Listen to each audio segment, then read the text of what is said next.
How well do you think you know yourself? Throughout the echoes of history, there has always been an attempt to gain greater insight into who we are and how to do that on both the individual and cultural level. It demonstrates over and over that there has been no way to fully realize it. Have we failed to delineate the necessary criteria to begin building the proper infrastructure? Is it a failure to reflect inward clearly? Or is it simply not possible to know ourselves?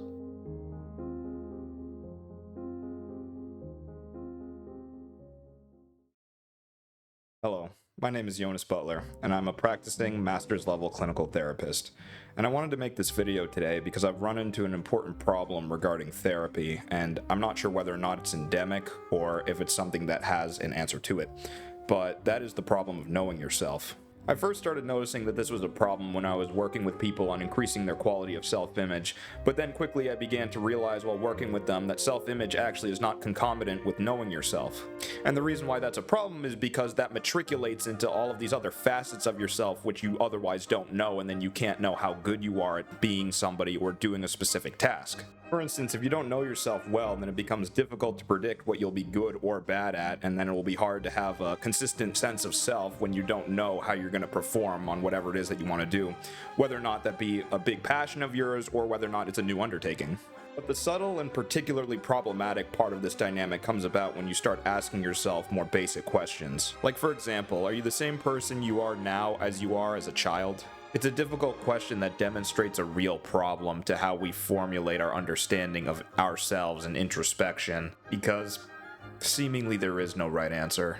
For instance, we can use cell regeneration as a biological analog to the ship of Theseus to ask the question, are you the same person if every cell in your body is ultimately replaced multiple times throughout the course of your life? So that question's been around for the last 2,000 years almost, and we still don't have an objective answer for it. It's more so an experiment to discern what type of logic we use to come to the answer, which there is a corollary there between how we come to understand the question of the cell regeneration. But that's only a part of the overall question. That doesn't get into neurological development, that doesn't get into psychological development, that doesn't tackle maturity, it doesn't actually process anything to do with our surroundings. And all that question really does is demonstrate how far along you are in your introspection, whether or not you can begin to understand yourself in your own unique way. And that still doesn't address whether or not the introspection is sincere, because I mean, how do you have the framework for that? You know, these are the problems that you get into. I mean, the questions don't have answers. You just have to keep digging and digging. And ultimately, you have to come up with your own to some extent. But at the same time, the problem we keep getting back to is that there's no framework for that. But there is a way that it manifests, and that's what we'll get into next. And that is when it comes to personality. So, for the purposes of this video, we will be referring to personality as a meta-manifestation. This meta-manifestation encompasses biology, neurology, and environment, which can be used to describe the unique makeup of people based on cognitive, behavioral, and emotional differences. Now, I use the term meta here to define the amalgamation of all of the dynamics functioning at a higher level. All of these represent a different component of ourselves, and so they're reflected back in our personality. They're all manifesting together, and then they create what we know as the personality, which again is used to predict patterns of behavior or cognition or emotions. And we have many ways to measure the things that are related to personality because we've clearly defined what components are involved with it. For example, the Ocean Personality Test, also known as the 5-factor model, measures items like openness, conscientiousness, extroversion, agreeableness, and neuroticism, and has a plethora of research backing its credibility. The introduction of the honesty-humility trait has also gained favor in personality research as of late. This is because it demonstrates a strong relationship between distinct dynamics such as sincerity, fairness, and a lack of entitlement, which has improved our predictions of traits related to psychopathy. And these traits stay relatively stable over the course of time as well. Like, they're not necessarily fixed, but they're stable enough to predict what you will be like in the future. So maybe that makes you think something along the lines of you being able to understand your personality means that you're able able to sort of understand yourself, right? Because if the characteristics and the traits are stable over time, then that suggests that you have the opportunity to know how you act just by reviewing what has happened to you along your past. And let's steelman that by saying that you're a person who's free from either physical trauma or emotional trauma, and that you are progressing along a neurotypical development path. And so there is some truth that you can understand better the patterns that you have, but as we had said earlier, your personality is not necessarily you, it is a reflection of you. This does not, however, speak to the nature of the things that you will not end up encountering. Like, we see people lauded every day in the news for their heroic acts or being able to do the right thing in the right moment. And conversely, they're vilified when they fail to act in a way which actually meets the needs of the situation or goes against it. But those same people talk about themselves in retrospect often as finding out who they really were in those moments or who they really are. And so you can think of the amount of times that you are exposed to those situations and you have reacted, and that goes to demonstrate who you are, right? But then you have to think of what you would do when you see situations that you're not in and how you would react to those. And you may never know how you would act or feel in those situations. So fundamentally, that cuts you off from being able to know because you are not actually involved in those serious situations or one of those, like, this is who I really am moments. And things tend to get even more bleak when other people get involved in the mix. Take, for example, the bystander effect, which says that the more people that are involved in a given situation or event, the less likely you are to respond to it in a way where you're putting yourself out there, because the responsibility is diffused across the entire crowd. So what that means in practice is that you actually have a strong likelihood of not doing anything in a situation where some crime is being committed, or if, like, somebody is in an accident. You are less likely to do something about that if you are among a large group of other people. You can imagine it, for instance, if you're on the highway and you see a collision, you're less likely to stop if there's other people that are already on scene, or if there's other people that are driving by, especially if you're not already near it. And the inverse of this can be seen clearly in riots too, where you get swept up in the passions of the mob, and there's a significant chance that you would end up getting swept up in that passion and you would end up doing something that you otherwise wouldn't do if all the other people weren't doing it. Now, there's a lot of known cognitive biases out there, and books have been written about them for a long time. But what we're going to do now is actually move on to another important dynamic that can impact insight. So we all know mood is very important in our day-to-day interactions, both from ourselves and from others, because this influences the quality of our daily experiences. And it's hard to overstate how important that is. I mean, given a good conversation, it can lift you out of a bad mood, and that can obviously make you feel better. And I think it's pretty self-evident that all of us like to feel good during our day-to-day. And the same can even go the other way when somebody wants to make somebody else feel bad because they're feeling bad. But the relevance of mood actually goes deeper than this, and it's more pliable than you might think. Even something as small as finding a coin on the ground has enough potential to increase your mood to the point that it transforms the way you see your life up to now. That's exactly what psychology professors Norbert Schwarz and Fritz Stack found in their paper, Evaluating One's Life, a Judgment Model of Subjective Well-Being. So at this point you might be asking, what does this mean, or why is this a problem? Well, what it means is that fundamentally we can't trust our presuppositions about our experiences or our feelings about things because they are so swayed towards our mood. This would be like getting a text from your boss that says, "Can you come see me later today?" And that's an objectively neutral text, right? Like, it doesn't mean anything one way or the other, but that's when your mood comes into play, and it can drastically shift the way that you would otherwise react to it. On one hand, you have a good feeling about it because you got a restful night of sleep and already had a great conversation earlier with your boss or another coworker. You're feeling relaxed and confident, so you know it's a good sign. Maybe it's been a stressful day, and this is just another thing I'm gonna have to deal with.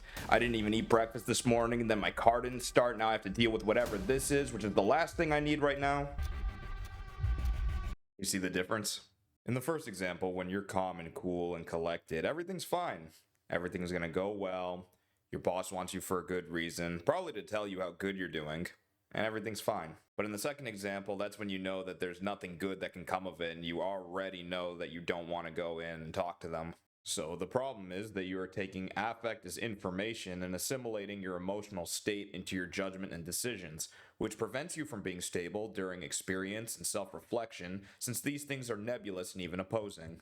Or to put it simply, the way that you remember things is going to be fundamentally different from the way that you actually felt experiencing them.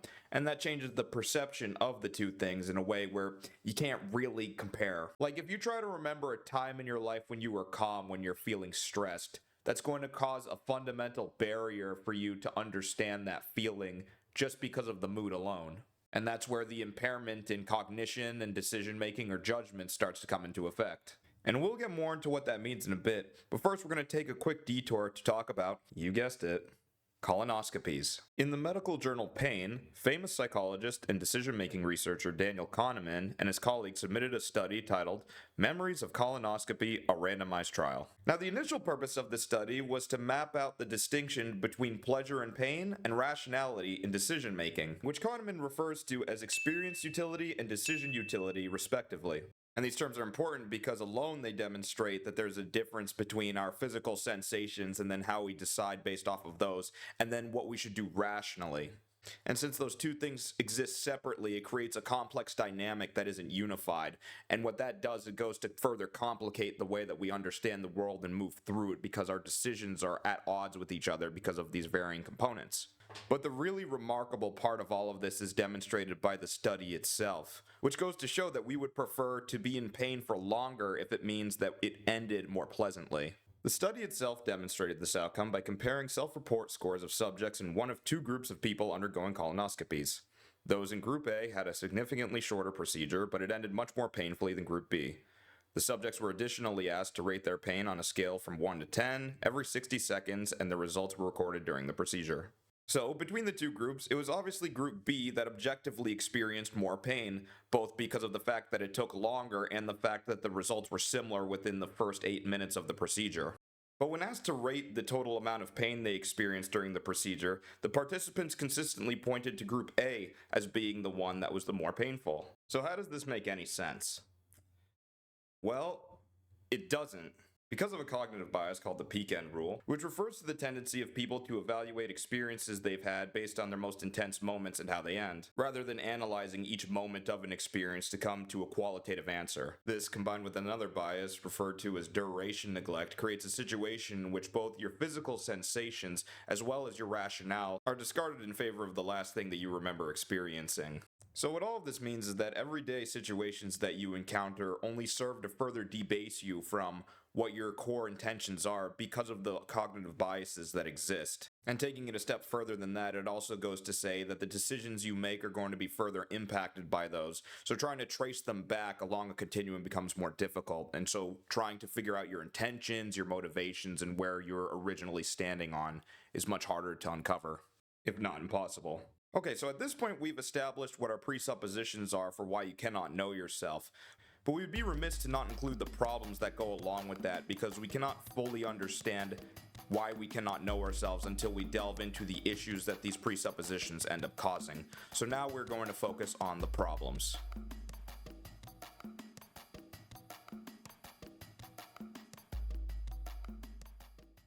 Now, up until this point, there's been many times during this video where the subject matter has gotten pretty intangible and has taken on maybe almost like a spiritual hue because of the nature of the topic. After all, I am trying to tear down something that essentially can't be defined. So I'll try to create a basis of mutual understanding by pulling from some of the topics we already talked about. So one of the primary issues that come with these deficits in thinking and perspective is that you don't act consistently with the overall aims that you want to achieve. And what you want to achieve is also influenced by the routine distractions and deficits that we have talked about prior. So when it comes to the duration effect or the peak end rule, for example, we find our experiences do not actually align with our memories, as we've already discussed with the prior experiments. But the problem that comes from that is that when we try and go out and get what we want, we are fundamentally trapped by the failure to remember and understand what it is that really occurred prior. So insofar as that is the case, we're left in a situation where we're not capable of really figuring out our own intentions without seriously considering what had happened and doing that thoroughly and routinely, which is of course a major problem because it's extremely difficult to do. And if there's one thing that you can know from this video, it is that you are a liar. And you do lie to yourself. So decoupling yourself from that as much as possible will help to influence a direction that you actually want to end up moving into if you have a stated goal or intention that you want to reach with your life. But doing that is the difficult part, naturally, which is something that there's many suggestions for: therapy, confessions, meditations. There's a lot of different dynamics that have tried to approach this problem over time. And depending on where you are and who you are and whatever you're drawn to, that may work better than one or the other. But nonetheless, the problem has definitely existed for you. And so since it has, you can't ever know what it is that you truly experienced prior. There is no objectivity to it. And if there is, then you are totally cut off from it. But let's take it a step even further beyond that. Because what the problem is going to be is that you're going to end up in a situation in your life where ultimately you are not where you want to be as a result of this, and you may have difficulty about knowing why. College students are the perfect example of this problem, as millions of teenagers fresh out of high school in this country are often expected to go to college with some vague idea of a goal they have in the future and choose their paths accordingly. Most cannot and do not have a solid idea of what they want to do with their lives, and they'll end up suffering the consequences, ranging from satisfaction with their lives and enormous debt, up to mental health problems in the worst case scenarios. So let's break down why this is a problem. Social conformity is one of these environment-related phenomenon that exists fundamentally to alter our behaviors. Now, I don't say that as a commentary on whether or not it's good or bad. I say that because the problem is when it constricts and deflects introspective acts because of the gravity of its consequences. The college student isn't just going to go to college to appease his friends and family and gain their respect and admiration. It's also going to be to avoid the disappointment that he's going to get from his friends and parents, and then also the loss of opportunities from his community as a whole. The time that someone like a college student spends living life performatively can also warp his or her roots in a way that distorts further growth. This ends up dulling your own individual essence and is going to contribute to you living your life inauthentically. And the more experiences you accrue, the more complicated your life becomes. Okay, so now that we've got perception out of the way, the next thing we're going to move on to is judgment. Because when we have untrue presuppositions about ourselves that are exacerbated by those experiences accumulating over time, then we're left in a situation where we don't really know what decisions we should really make that are in our own best interest. Money is a good example of this because of the emotional impact we have at the prospect of gaining or losing it. Let's say you're given $1,000, but you have to choose between one of two options. In option A, you lose $750 for sure, but in option B, you have a 25% chance to lose nothing, and a 75% chance to lose everything. Which do you take? Now, most of you are going to go with option B on this, and that's not irrational in and of itself, but let's compare that with another example, and you can tell me what you think. Option A, you'll get $250 flat, but in option B, you'll have a 25% chance to gain $1,000. Which do you choose? Now, even though I just asked you fundamentally the same question, you're more likely to go with option A in this case, which proves that a simple difference in framing may drastically influence your decisions and demonstrates that you are vulnerable to negative consequences that have an intrapsychic basis. Okay, so now that we have all of that out of the way, we're going to move on to the final part of this video, which has to do with the most extreme manifestation of all these problems when they work together, and that is mental disorders. So in this video, we're not going to go through every single mental disorder because there are so many and they vary a lot based on the type. But what we are going to do is try to create a fundamental underpinning as to how they're connected through an introspective lens. Earlier, I used the example of the college student to demonstrate how a failure to understand yourself leads to a failure to understand your intentions and can lead to other bad choices. But what I didn't mention was the toll that these bad choices can have over time.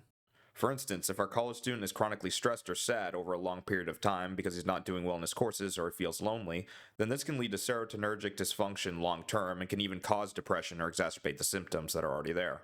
So again, to put it succinctly, because you don't know yourself, you're more liable to make choices which are not ultimately in your best interest, and because of those choices, they'll cause you to do things that have an emotional toll to them. And the disturbing part of that is that you do things every day in which you make these choices. It's not just about college. It's about the small things that you do collectively that lead you to bigger and sometimes insurmountable problems. And these problems can sometimes be the disorders themselves. So now that we've gone over how not knowing yourself can cause the emergence of mental disorders, we can focus on the other side of the coin, which is how mental disorders create a barrier for knowing yourself. Bipolar disorder and post-traumatic stress disorder serve as just two of many conditions which can inhibit introspection. In the case of people who have untreated bipolar disorder, the significant differences in mood can be detrimental to awareness of intrapsychic dynamics because of said shifts. If you think about mood as a spectrum, people with severe bipolar disorder may oscillate between a small section on either side.